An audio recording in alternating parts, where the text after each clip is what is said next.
En esta oportunidad invitamos a Roberto Cosul, él es vicerrector de la sede andina de la Universidad Nacional de Río Negro, licenciado en Economía por la Universidad Nacional de Buenos Aires, graduado en Ciencias de la Comunicación por el Instituto de Ciencias de la Comunicación Social. Roberto, muchas gracias por venir a compartir el aire con Proyecto R. Bienvenido a esta ronda de mates. Bueno, buenas tardes.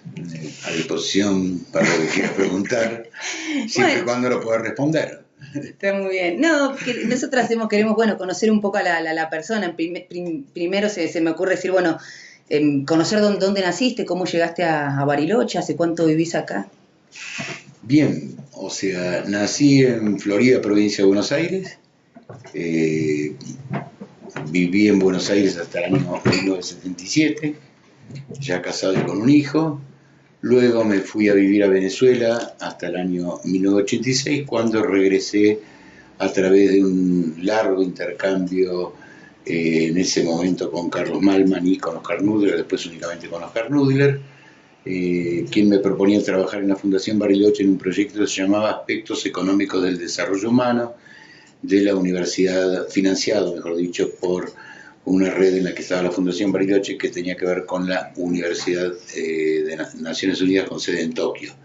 Ese proyecto fue muy corto, se cortó el financiamiento porque cambiaron las autoridades, es decir, las discontinuidades en la política institucional sucede también a nivel de Naciones Unidas, y ahí migré hacia el campo, me integré, mejor dicho, al campo de la energía en el Instituto de Economía Energética, donde comencé como investigador adjunto, luego fui asociado, luego titular, y trabajé ahí hasta que entré en la Universidad Nacional de Río Negro, primero como docente, luego muy rápidamente como director de escuela, y luego por razones fortuitas de algún modo como vicerrector a cargo, y finalmente como vicerrector electo desde el 2015.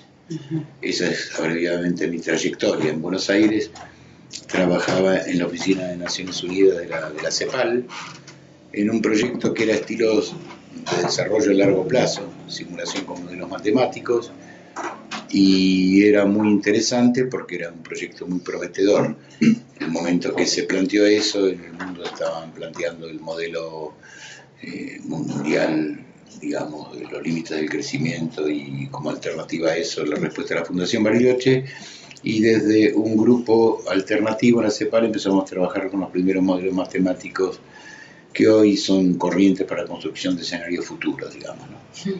Así que fue una trayectoria muy interesante, y esa me trajo de vuelta a la Argentina, porque estando en Venezuela trabajé en esa línea solo un año y medio, porque allí tuve algún tipo de incidente, digamos, familiar bastante fuerte, con lo cual me dediqué a trabajar en una consultora privada internacional en el área de la planificación urbana. Así que ahí estuve cerca de 8 años trabajando en ese campo, lejos de la academia, añorando volver a la academia, volver a la Argentina, pero en este caso en particular no quería volver a Buenos Aires por todo lo que había sido la sombra de Buenos Aires que dejé en ese momento, ¿no? Sombra que hacia el viernes me imagino que conmemoramos, a pesar de que a algunos, digamos, no les guste eso. Yo creo que fue un momento realmente trágico para la Argentina en muchos sentidos, más allá de cuál fue el origen de la violencia y qué es lo que dio lugar a la violencia. Creo que la guerra es el peor de los escenarios para cualquier pueblo. Creo que esa fue una guerra sucia, realmente sucia por parte del Estado, es decir, el Estado tenía instrumentos para no enfrentar de esa manera lo que ellos consideraban que era subversión. Y creo que las consecuencias fueron mucho más amplias que la cantidad de desaparecidos enorme que hubo, sino que cambiaron muchas cosas en la Argentina desde aquel entonces. Una básicas es cómo nos insertamos después de ese evento en el mundo, sobre todo saliendo perdedores de una guerra que jamás tendría que haber ocurrido, con una potencia muy grande como era Gran Bretaña, para la recuperación de Malvinas, en una aventura militar para encubrir el fracaso de un gobierno que no podía con una sociedad que es conflictiva. Y tan conflictiva que no alcanzó ni toda la fuerza ni toda la violencia para ponernos de acuerdo, y hoy seguimos sin construir los parámetros fundamentales de nuestra sociedad, ¿no? Esta es una reflexión que quiero traer al ruedo. en esta semana, ¿no? La memoria, la verdad, la justicia. Vos decías, ¿cómo, digamos, en qué época transitaste la Universidad de Buenos Aires para hacer economía después y te fuiste a Argentina en los años de la dictadura? ¿Te fuiste por eso? Sí, efectivamente me fui por eso, no porque era un perseguido político directo, sino porque toda mi familia política, digamos, sí era una familia perseguida políticamente con desaparecidos incluidos. Con exilios forzosos, con climas de trabajo de hostigamiento en el ámbito donde trabajaba mi difunta esposa, y por lo tanto decidirme del país, digamos, fue una decisión personal. No me fugué, no me escapé, pero no quería volver porque me parecía vivir en un país, me remonto a antes del golpe. En algún momento el país empezó a descomponerse muy mal, y creo que la violencia que comenzó después del 24 de marzo fue espantosa, pero ya se vivió en un clima de violencia muy, muy fuerte, de tal modo que yo volvía de estudiar, todavía no estaba recibido, volvía de estudiar a eso de las 10:30, 11 de la noche, volvía de la UBA a mi casa, en esa época vivía por Belgrano ya, y recuerdo que me encañonaron, gente que salió de atrás de un árbol, y yo llevaba un pequeño libro de tapas amarillas escrito por Branko Horvat. Branko Horvat era para que tengas una idea del clima que se vive en las épocas en donde la cultura no predomina en una sociedad, digamos, ¿no? Branko Horvat era un crítico de la economía yugoslava, más bien un liberal que criticaba a Tito, ¿está bien? Para que tengas una idea. Y con palabras que no puedo repetir en público, porque no soy de los que diría malas palabras en público, estas 5 personas innombrables me apuntaban a la nuca con una pistola 45 y decían, mirá lo que lee este HD, imagínense el qué. Y realmente yo sufrí mucho susto, era muy joven, era realmente muy joven en esa época, tenía 24 años y pico cuando esto sucedió, y a partir de ahí también veía cosas que parecía ser que mis conciudadanos no veían, por ejemplo, los Falcon verdes que después los vimos en miles de películas, los autos sin placas, agentes inclusive podría decir que presumiblemente eran de alguna embajada con armas cortas automáticas que jamás había visto ni en las películas, para que se den una idea. Yo le preguntaba a la gente, ¿ustedes no ven lo que está pasando? Dice, ¿qué cosa? Me preguntaba la gente. Entonces yo dije, este es un país muy negador. Este es un país muy negador. Y la imagen de país negador me puso en conflicto con mis propios conciudadanos. Del mismo modo, como fue la negación de la derrota a las Malvinas, de la cual en Argentina se enteraron de un día para otro, cuando, estando en el exterior en Venezuela, yo sabía que ya habíamos perdido la guerra y todo lo que había pasado. Simplemente porque tenía acceso a prensa que no era censurada, ¿no? Entonces voy a esto, a la importancia de recuperar las instituciones democráticas. Por eso me parece que el Día de la Memoria y la Verdad es algo muy amplio, que implica recordar el origen de la deuda externa, que implica recordar lo que significa una guerra civil, lo que implica la desaparición y un abuso del Estado, y cuando se viven épocas donde el Estado abusa de sus ciudadanos o los empresarios abusan de sus ciudadanos, creo que es bueno recordar que en estas transiciones históricas mucha gente ha dejado sus vidas, algunos porque se enfrentaron con armas, otros simplemente porque profesaron una ideología. Mucha gente estuvo presa simplemente por profesar una ideología. Largos años de sus preciosas vidas con irreparables efectos sobre sus familias y sobre las generaciones venideras en términos de destrucción de sus vidas y la del capital humano en la Argentina. Ese es mi balance de lo que significó la dictadura militar, y cuando se cuestiona si eso fue así, facciosamente, yo digo, bueno, nos falta mucho por aprender. Del mismo modo critico el hacer un uso abusivo del símbolo 30 años más tarde, porque cuando uno vivió el miedo, se vivió el miedo, y ya a mis años haciendo reflexiones uno dice qué feo es vivir con miedo, y cómo entiendo a la gente que se asustó. No comparto la cobardía, no la comparto, la entiendo como una debilidad humana propia de todos, no solo de los argentinos. Si no, Hitler no hubiera existido, ¿no? Pienso, Stalin no hubiera existido, O quizás hoy no estarían pasando las cosas que pasan si más gente tuviera el ánimo de decir que hay cosas que no pueden ser, es decir, como por ejemplo que, no sé, un presidente le niegue la mano a otro presidente de otra nación tan soberana en actos de soberbia, ¿no? Es decir, me parece que este tipo de reflexiones sobre qué es la humanidad, para qué estamos en esta tierra, qué venimos a hacer, la importancia de asignarle un valor a otra vida humana, es una discusión fundamental y que la discusión política la estaba analizando de una manera irreparable para muchas generaciones jóvenes que no han vivido el clima de persecución. Pensaba, ¿después estudiaste comunicación, después de economía? ¿O no, cómo llegaste al revés. A ver, mi historia es muy particular. En realidad debe haber sido una de las... No sé cuántas personas sufrieron oposición a que uno estudie dentro de la familia. Mi familia no querían mucho que yo estudiara y yo tampoco sabía qué estudiar, ¿no? Entonces entiendo bastante bien a los jóvenes, por estas cuestiones de la vida. Llego a ser vicerrector de una sede, ¿no? Y entiendo bastante bien a los jóvenes. Cuando uno es joven no sabe qué va a hacer con su vida. Y estamos hablando de una época en donde yo soy un baby boomer, como se llama, ¿no? No soy un milénico, ¿no? O sea, era una generación llena de esperanza. Por el solo hecho de pasar el tiempo estudiando y teniendo una profesión, uno tenía esperanza de que iba a estar mejor.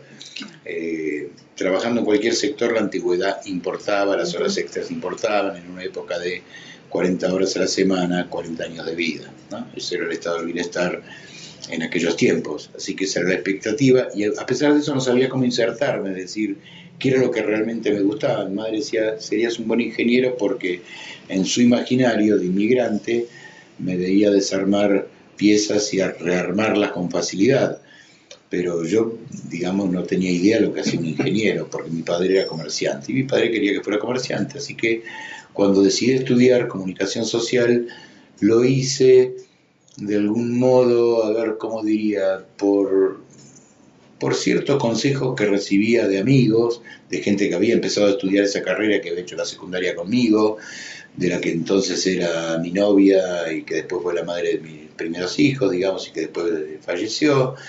Entonces es como que ahí empecé a estudiar, y en el medio de la carrera de comunicación social me di cuenta que la economía y la política me encantaban, me fascinaban, y decidí cruzarlas en paralelo. Estudiaba ciencia de la comunicación, que no era todavía una carrera universitaria. Era una decisión, sí, era una terciaria, donde yo lo estudié era una carrera terciaria, no universitaria, era una decisión de la Universidad de El Salvador, era el mismo cuerpo docente, pero con orientación a publicidad, ¿está bien? Pero como la orientación a publicidad en ese momento me empezó a hacer ruido, cuanto más estudiaba economía, más ruido me hacía, porque me encantaba más tratar de entender el sistema económico, tratar de colaborar con construir a través de la profesión una sociedad mejor. Ese era el ideal, y era el ideal de estudiante, todavía lo sigue siendo como profesional, digamos. Empecé a estudiar economía, la hice muy rápido, en una carrera de 5 años, la hice en 3 años y medio, y la saqué bien y a tiempo, o sea, me recibí en el 76.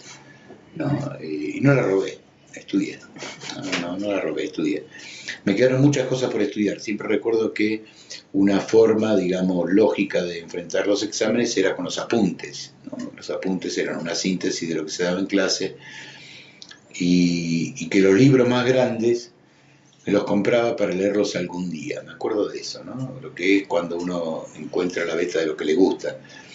Y todavía doy clases hoy con ese libro que me compré en aquella época, con la esperanza de leerlo de noche, cuando aquellos días que uno se queda estudiando de noche porque ya el chiquito se durmió, la mujer por ahí tenía sueño y le dice, bueno, quédate estudiando si querés, ¿no? Era así, era muy joven, era muy joven. Cuando me fui a Argentina creo que tenía 26 años y un poquito. Roberto, uno de los temas que decimos, bueno, estamos transitando esta semana de la verdad, la memoria y la justicia, hablaste del 24, lo que significaron aquellos años. Uno de los temas en debate en estos días, en estos minutos, diría yo, todo el tiempo, tiene que ver con la educación pública. Ayer el presidente de la Nación, Mauricio Macri, dijo, bueno, que existe una inequidad y que, pobre, algunos no tienen la posibilidad de una privada y tienen que caer en la educación pública. Vos como vicerrector de la sede andina de la Universidad Nacional de Río Negro, ¿qué lectura haces de la educación pública? ¿Qué significa para vos la educación pública? ¿Y qué es la diferencia de si existe otra educación? ¿La comercial, la de las privadas, digamos, eso, la otra lógica? ¿Cómo? Sí, las lógicas pueden ser distintas, los contenidos no, porque es el Ministerio de Educación el que otorga validez a los títulos, así que digamos que desde ese punto de vista no tiene por qué haber diferencia. Digo, los contenidos mínimos y el desarrollo de los contenidos están en los programas escritos, y yo siempre soy de los que dice hay que ver qué es lo que sucede en el aula, ¿no? Es decir, a ver, hay una formalidad en la educación que es lo que está escrito, y hay una realidad que es lo que se da en el aula. Por mi experiencia, por haber transitado en la educación privada y en la educación pública, podría hacer una comparación en mi caso particular a favor de la educación pública. Aprendí mucho más en la Universidad de Buenos Aires que en el Instituto de Ciencia de la Comunicación, que era una excepción de una universidad privada, y eran muy buenos los profesores, no eran malos, pero la orientación general, la integralidad que da la educación pública es buena. Yo creo que estamos hablando también de dos educaciones públicas. No nos olvidemos que de la educación pública surgieron premios Nobel en la Argentina, ¿no? No hace falta nombrarlos, pero Eduard, César Milton, etcétera, Hussein, bueno, ¿no? Digamos, hay innumerables figuras, ¿no? Innumerables figuras como Sábato, etcétera, salieron de la educación pública, ¿no? Finalmente, de la educación pública también tuvieron profesores que se formaron en la Argentina y en el MIT, ¿no es cierto? La familia por la cual sufrí exilio forma parte de esa historia. Por ejemplo, gente que estudió en Harvard vino a dar clases en la Argentina, montó industrias importantísimas como FATE y Electrónica y Aluar, y se tuvo que ir porque el grupo Gelbar fue acusado de subversión económica. Entonces, digamos, corriendo peligro la vida de un montón de gente, digamos, ¿no? Los aledaños, sobre todo los cercanos, qué sé yo. Condiciones que no se deben volver a repetir, insisto, es decir, si hay un delito que lo juzguen, digamos, porque esto también de que la justicia maneja los expedientes en 10 años y son todos inimputables, tampoco me parece, ¿no? Es decir, y esto caiga quien le caiga el sayo, ¿no? O sea, educación pública, creo que es importantísimo. En primer lugar, insisto que es un eje central de la política pública. No puede ser considerado, como leí hace poco en algún periódico, una decisión meramente individual, porque si fuera así, uno no entendería entonces las correlaciones que hacen la OECD o la UNCTAD o distintos organismos de Naciones Unidas cuando estudian las condiciones del desarrollo o incluyen en el índice de desarrollo humano el grado de escolarización, el gasto, el presupuesto educativo, ¿no? Creo que no cabe en duda de que la educación pública es un vector de cualquier política pública nacional, digamos. Ahora, también, digamos, tengo dos miradas al respecto. La inclusión social, insisto, en educación es barata, no es cara. El tipo de egresado que sale y el egresado universitario puede no serlo tanto. Está bien si un alumno le cuesta muchos años en recibirse o la universidad tiene tasa baja de graduación, estamos hablando de dos cosas distintas. Y en el medio lo que hay es el enriquecimiento del alumno que ha pasado por la universidad aunque no se lleve un título.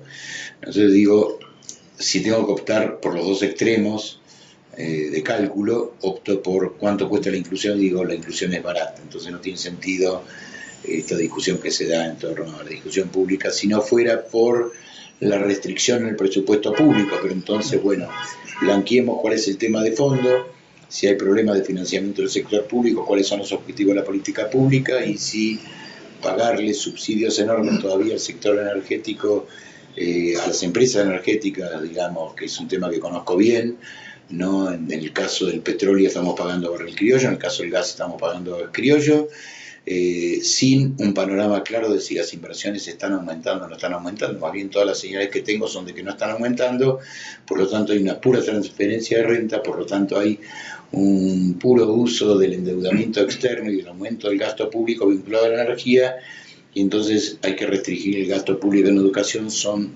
parámetros que no me cierran. Ese es un análisis, es una arista. Si me voy al otro lado, digo, en general los salarios en Argentina no son competitivos a nivel internacional porque tenemos un problema cambiario no resuelto y es de muy difícil, como economista digo, de muy difícil resolución técnica. Las cosas están caras en dólares, lo sabe el extranjero que viene a Bariloche, lo sabe el extranjero que viene a la Argentina, lo sé yo cuando voy a Buenos Aires, lo sé yo cuando me toca viajar afuera.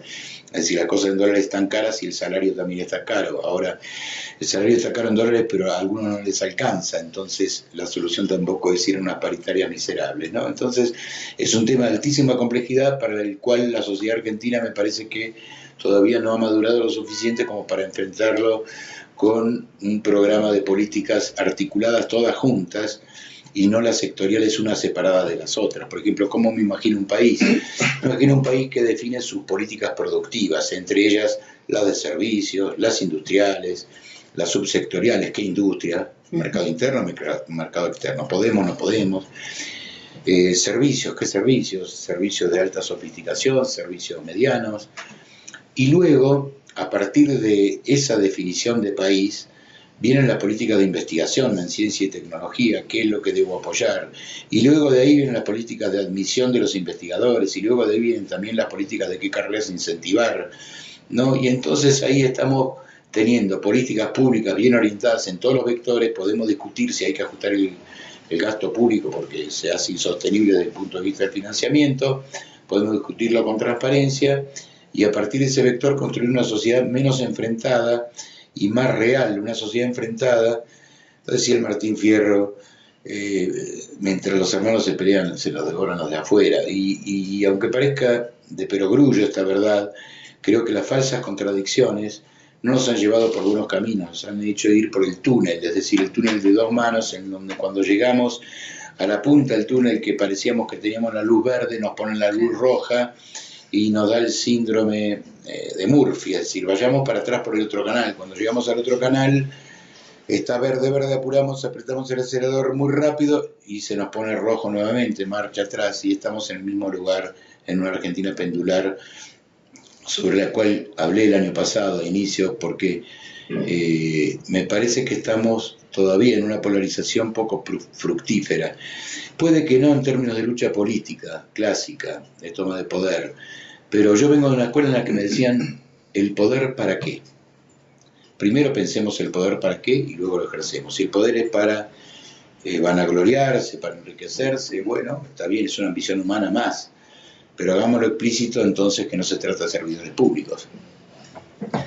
La llegada a Bariloche de la Universidad de Río Negro modificó en un montón de cuestiones, digamos, el acceso a la educación pública, ¿no? Una nueva oferta, y uno de los temas que también a veces tocamos con algunos influyentes, digamos, en la historia, en el acontecer cotidiano de Bariloche, es la planificación que ha tenido Bariloche, cómo se ha construido Bariloche en función de los sectores, ¿no? de poder o de sectores populares, donde la influencia y también pensando, digamos, en esto de la planificación, ¿no? de una ciudad en lo local, ¿cómo ves la injerencia de la universidad en esta planificación urbana y qué pensás que qué cosas podrían, digamos, llevarse adelante en función de una planificación?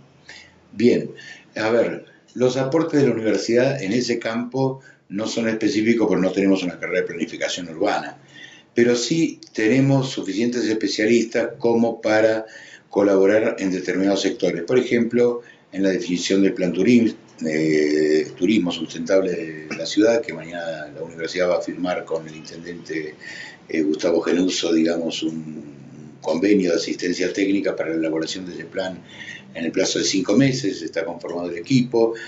La universidad ha participado en el estudio de lo que es el diseño, digamos, o las proyecciones macroeconómica o económica para el diseño del parque industrial de Bariloche, y creo que a través de numerosos eventos y de numerosas definiciones se enriquece el clima cultural más allá de lo que hace en la formación de grado y posgrado, es decir, la universidad a través de extensión, a través de las charlas, de los eventos, de la promoción de la cultura, me parece que ha sido un articulador fantástico, inclusive del tejido provincial, diría yo, que al tener 3 sedes en el territorio de la provincia de Río Negro es un articulador de iniciativas de política fantástico, porque en realidad siempre aporta un punto de vista académico. No quiero decir que el punto de vista académico sea infalible, estoy lejos de esa soberbia, pero digo, siempre los datos, el rigor científico, lo comprobable, es mejor que el incomprobable, lo oscuro, lo opaco, ¿no? Es decir, la universidad tiende a ser transparente. Entonces,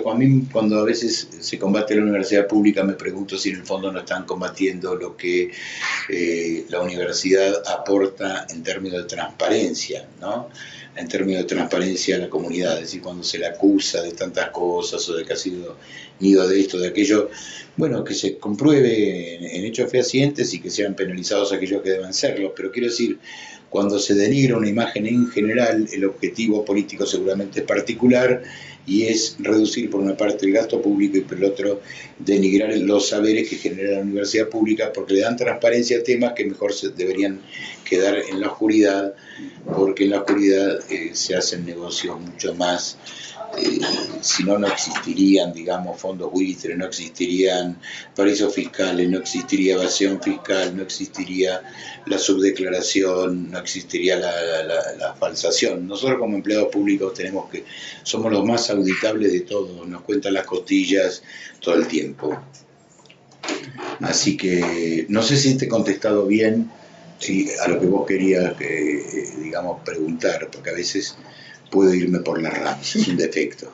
No, ha sido claro. Sí, un poco el rol que cumple, ¿no? la comunidad, la región. Claro. Mira, la universidad es definida como una institución cuya misión es producir, transferir conocimiento. El insumo que trabaja es conocimiento, así como el insumo de la actividad turística es el ingreso y el gasto del turista, o como el insumo de la fábrica de cerveza es el agua, el lúpulo y las levaduras, y secundariamente los envases y las envasadoras, la industria de las etiquetas, todo lo que conforma su cadena de valor.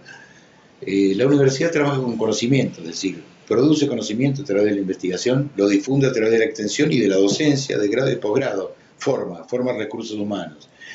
Lo forma en el grado que esos recursos humanos estudien para cumplir los estándares, ¿no? Ahí viene la responsabilidad individual, pero la política pública es el norte de la política pública. En Argentina esto es muy fuerte además, es el derecho de todas las clases sociales de acceder a un buen nivel educativo.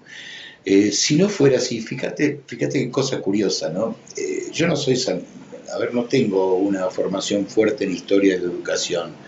Soy hijo de la educación sarmientina, porque usé guardapolvo blanco toda mi vida, ¿está bien? ¿Se entiende? Y el uniforme del secundario era pantalón gris y anda como quiera, más o menos creo que era, ¿no? Si mal no recuerdo, hice el secundario en el Colegio Nacional de Vicente López, y el primario lo hice en una escuela, no me acuerdo qué número, del barrio de Almagro, ¿no? Que era donde vivía en esa época. Transité por la escuela pública en la infancia, la secundaria en escuela pública, una etapa de formación en institutos privados de muy buen nivel, y una etapa de universidad pública. Y después seguí en universidad pública de posgrado aquí en otras partes, y también en universidades privadas, por ejemplo en los Andes en Colombia di algún posgrado, en alguna institución en Venezuela que era privada de posgrados. Trabajé en la ciudad en educación terciaria a nivel privado, sé que no me preocupa que sea público o privado. Lo que tiene de bueno lo público forma parte de la posibilidad de que la gente estudie y se forme. Después viene la segunda parte, es decir, las ganas que tienen los chicos de estudiar, qué es lo que pasa con la escuela secundaria, los contenidos, cómo se ha abordado en la Argentina la enseñanza en general del sistema educativo integral, desde preescolar hasta los niveles superiores, en términos de facilismo, en términos del manejo de masas, en el término de... no es lo mismo la época en la que yo estudié, donde la población a enseñar era de una cantidad de X que hoy, que es más masivo, ¿no? O sea, la población también ha crecido, la cantidad de gente que accede también es mayor, y eso también tiene sus consecuencias. Pero es un tema a debatir, pero con todos los parlamentos sobre la mesa, y de ningún modo a denigrar. Pero lo que quería decir, me desvío un poco. El guardapolvo blanco era un signo de igualación de clases sociales, y me acuerdo perfectamente que en mi caso en particular, al ser hijo de extranjeros, de inmigrantes, La escuela pública me enseñó mucho, me enseñó del de más abajo y del más arriba. Había gente que venía de familias mucho más ricas que la mía a lo largo de la escuela pública y de familias mucho más pobres que la mía, y por lo tanto me ubicaba en el justo lugar en el que ocupaba en la sociedad y me hacía entender que toda esa gente existe. Digamos, al ir a una escuela privada uno puede ignorar que el resto del mundo existe y cree que el mundo es lo que uno vio. No le puede pasar también a una persona que vive en un lugar pequeño. Bueno, punto 1. Punto 2, recuerdo siempre una tapa que tenía como consigna un informe sobre desarrollo humano del Programa de las Naciones Unidas para el Desarrollo y decía: el objetivo es poner a la gente primero. Y era una maestra llevando de la mano a niños pequeñitos con guardapolvo blanco. Y me causó emoción profunda porque dije, esto no sé si es Argentina, es alguna provincia de Argentina, pero esto es el símbolo de nuestra profunda identidad democrática, que no debería ser degradada ni por malas prácticas ni por intentos de retorno a prácticas antidemocráticas violentas, menos que menos, pero tampoco antidemocráticas en el sentido de irrespeto a las instituciones, en donde los poderes no cumplen sus roles, ¿no? ¿Me explico?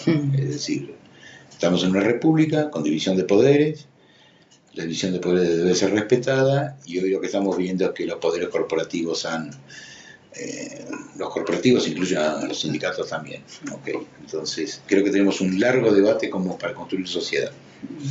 Estamos con poquito tiempo ya, con muy poco tiempo. Hoy quería preguntar, especialmente en la sede andina, cómo se ha crecido la matrícula a lo largo de los años, qué sectores sociales son los que forman parte de la Universidad Nacional de Río Negro. No sé si tiene esos datos. ¿Cómo?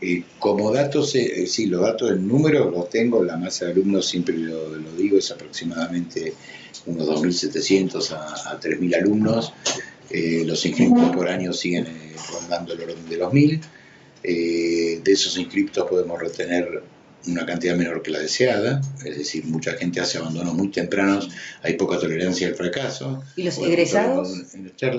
Los egresados, hay egresados, por ejemplo, de la licenciatura en Administración con muy buena inserción laboral, hay egresados de la Tecnicatura de Viveros que también tienen inserción laboral, egresados de la licenciatura de Turismo, egresados de Letras, egresados de Profesorados, hay egresados, claro que sí. Es una universidad muy joven para tener una graduación muy alta. Este año vamos a tener más, cada año estamos teniendo más graduaciones, es lógico, pues se van superponiendo las cortes, y el plan teórico de 4 años es casi imposible de cumplir, con lo cual en los hechos las carreras se hacen de 6 años, una cosa de ese tipo, que es más o menos el promedio normal. Si la universidad tiene 9 años de existencia con toda la furia, no le podemos pedir resultados en eso. La composición social es diversa. Hay chicos de clase media alta, pero predomina, por supuesto, la juventud que proviene de las escuelas secundarias del sector público, no necesariamente inmediatamente egresados, ¿está bien? No necesariamente inmediatamente egresados a 19 años, sino por ahí 22, 23, a la edad que empecé a estudiar yo, que también, si no, hubiera sido por la posibilidad que me brindaba en ese momento la Universidad de Buenos Aires, y por haber nacido en Capital, o haber vivido, nací en la provincia de Buenos Aires, pero muy cerca, digamos, ¿no? Florida es muy, cruzar el puente Saavedra y ya uno está en Capital. No hubiera podido tener lo que tuve, ni la trayectoria que tuve. Y la vida tiene sus misterios que nadie entiende, digamos, también esto es así, digamos, a esta edad uno piensa cuáles son los factores que impulsaron. Si no me hubiera pasado una cosa, no me hubiera pasado otra. La vida tiene unos encadenamientos rarísimos, si no soy filósofo ni intérprete metafísico, con lo cual simplemente reflexiono como un hombre que ha alcanzado ya los 66 años. Roberto Cosul pasó por Proyecto R en esta ronda de mates. Roberto, la última pregunta que se la hacemos a todos los invitados. Nuestro programa se llama Proyecto R. R de radio, de rutas, de resistencia, de reconstrucción. ¿Tenés algún proyecto R? El proyecto repensarnos continuamente como país. Repensarnos continuamente como país. Muchísimas gracias por haber compartido esta ronda de mates. Gracias a ustedes. Gracias por el espacio. Roberto Cosul, vicerrector de la sede andina de la Universidad Nacional de Río Negro, hoy miércoles en Proyecto R.